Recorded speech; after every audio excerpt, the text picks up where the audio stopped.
Dismayado ang kampo ng veteranong mamamahayag na si Corina Sanchez sa Facebook post ni Pasig City Mayor Vico Sotto hinggil sa umano'y paid interview sa mga personalidad, kabilang sila Carly at Sara Diskaya.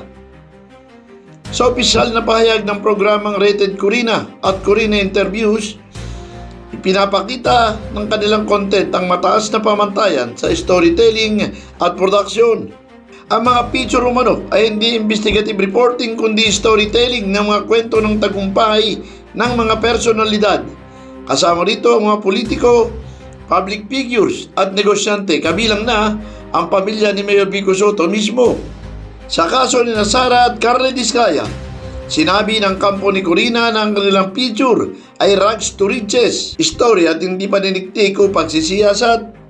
Dagdag pa nila na nalaman na lamang ni Corina na ang mga Diskaya ay tumatakbo bilang kandidato sa mismong araw ng interview. Kaya nga't hindi pinahintulutan ng Diskaya na gamitin ang panayam para sa kampanya at lahat ng episodes na may kandidato ay tinanggal.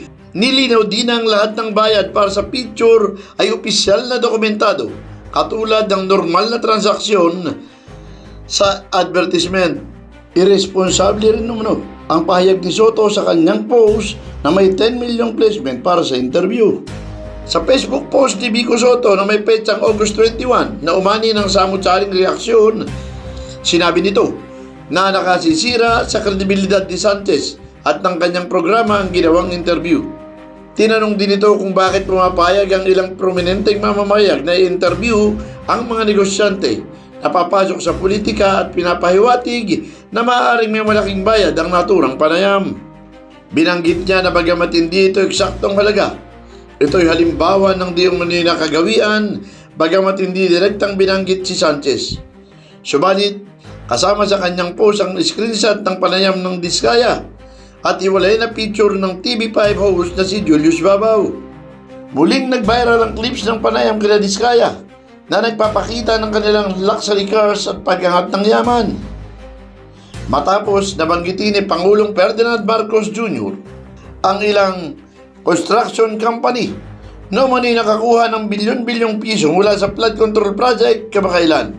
Samantala, hinimok ng kampo ni Sanchez ang lahat ng partido na maging maingat sa paggamit ng social media at higit ang prinsipyo ng thoughtful restraint upang mapanatili ang katotohanan at katarungan.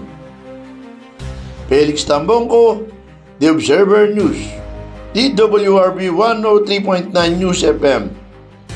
Ikaw ang una.